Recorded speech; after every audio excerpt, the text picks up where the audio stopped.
Jūrmalas pilsētas tiesa atlikusi krimināllietu, kurā par kukuļdošanu apsūdzēts bijušais Jūrmalas mērs Raimonds Munkevits un bijušais Jūrmalas ātrās palīdzības valdes loceklis Normunds Pīrants. Tiesa atlikta, jo veselības problēmu dēļ uz to nav varējis ierasties Pīrants. Viņiem privāto dzīves dokumentēja, un ņemot vērā, ka veselības stāvoklis ir privātās dzīves neatņemama sastāvdaļa, tad tas nekādus sīkākus komentārus šobrīd nesniedz. 26. janvārī Pīrantam noformēta slimības lapa, kas joprojām nav slēgta. Apsūdzētais novembrī esot guvis traumu, kas varētu būt saistīta ar viņa pašreizējām veselības problēmām. Prokurora Velta Zaļūksne lūdza tiesu uzdot Valsts veselības inspekcijai izvērtēt Pīrantam izsniegtās darba nespējas lapas pamatotību.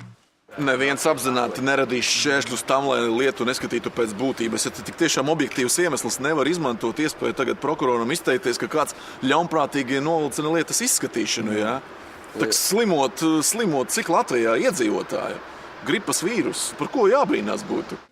Tikmēr otrs apsūdzētais Raimonds Munkevits norādīja, ka nesot vainīgs viņam izvirzītajās apsūdzībās. Es zinu, ka es neesmu to darījis.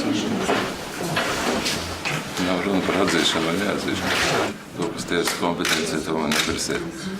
Tas mazākā mērā būtu nekorekti no manas puses prognozēt. Pīrants kopā ar Munkevicu tika aizturēti par 5000 latu kukuļu došanu, lai nodrošinātu toreizējam Jūrmalas mēram labvēlīgu rezultātu gaidāmajā neusticības balsojumā. Kukulis esot piedāvāts partijas Jaunais laiks deputātei Ivetai Blauai.